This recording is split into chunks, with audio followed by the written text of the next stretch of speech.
கர்த்தருக்கு ஸ்தோத்திரம். இந்த நாள் தேன் துளி நிகழ்ச்சியிலே உங்களை இந்த காலை வேளையிலே சந்திப்பதற்கு நான் அதிகமாக கர்த்தரை துதிக்கிறேன், ஸ்தோத்திரிக்கிறேன். இந்த நாள் கர்த்தர் உண்டு பண்ணின நாள். இந்த நாளிலே நாம் மகிழ்ந்து களி கூறுவோம். கடந்த இரவு முழுதும் நம்மை காத்து கொண்டார். நமக்கு ஒரு புதிய நாளை கொடுத்திருக்கிறார். இந்த நாளில் கூட தேவனிடத்திலிருந்து வருகிறதான ஒரு வார்த்தையை பார்ப்போம். ஏசாயா தீர்க்கதரிசியின் புத்தகம் 54 அதிகாரம் 15, 16, 17 நமக்கு விரோதமாய் கூட்டம் கூடுகிற மக்களை குறித்து சொல்லப்பட்டிருக்கிறது. பழைய ஏற்பாட்டிலே இஸ்ரவேலுக்கு விரோதமாக எவ்வளோ மக்கள் எழும்பினார்கள். அவர்கள் எல்லாருமே விழுந்து விட்டார்கள். அந்த நேரத்தில் பார்க்கின்ற வேளையில் கர்த்தர் சொல்லுகிறார் இந்த வசனத்தில், இதோ உனக்கு விரோதமாய் கூட்டம் கூடினால் அது என்னாலே கூடுகிற கூட்டம் அல்ல, அது என்னாலே கூடுகிற கூட்டம் அல்ல. எவர்கள் உனக்கு விரோதமாய் கூடுகிறார்களோ அவர்கள் உன் பட்சத்தில் வருவாங்க.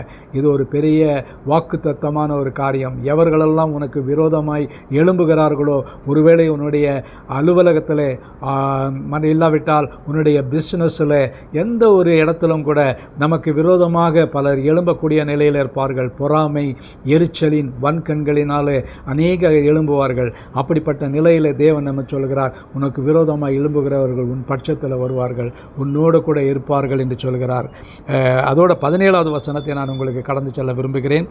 உனக்கு விரோதமாய் உருவாக்கப்படும் எந்த ஆயுதமும் வாய்க்காதே போகும். உனக்கு விரோதமாய் எழும்பும் எந்த ஆயுதமும் வாய்க்காதே போகும். உனக்கு விரோதமாய் நியாயத்தில் எழும்பும் எந்த நாவையும் நீ குற்றப்படுத்துவாய். இது கர்த்தருடைய ஊழியக்காரரின் சுதந்திரமும் என்னால் உண்டான அவருடைய நீதியுமாய் இருக்கிறது என்று கர்த்தர் சொல்லுகிறார்.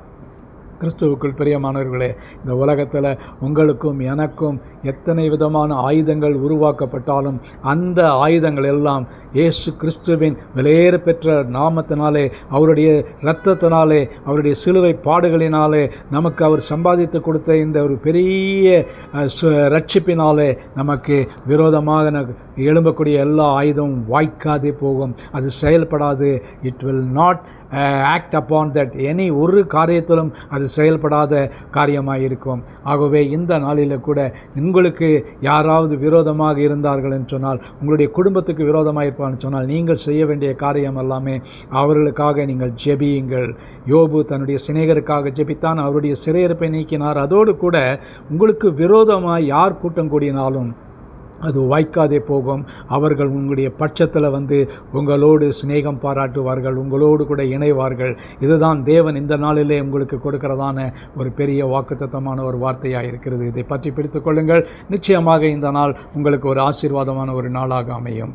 நல்ல ஆண்டவரே, நீர் கொடுத்த அந்த நல்ல வார்த்தைக்காக ஸ்தோத்திரம். ஆண்டவரே, எங்களுக்கு விரோதமாக யார் கூட்டம் கூடினாலும் ஆண்டவரே இந்த நேரத்தில் அது வாய்க்காதே போகும் என்று தேவன் சொல்லுகிறார். தேவன் சொன்னால் அப்படியே ஆகும் என்பதை நாங்கள் விசுவாசிக்கிறோம். எல்லா காரியத்தையும் உங்களுடைய கருத்தில் ஒப்புக் கொடுக்கிறோம்.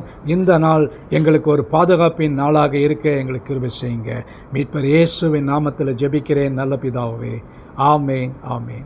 கர்த்தர் உங்களோடு இருப்பாராக. தேவன் உங்களுக்கு பாதுகாப்பாக இருப்பார். எந்த ஆயுதமும் வாய்க்காதே போகும்.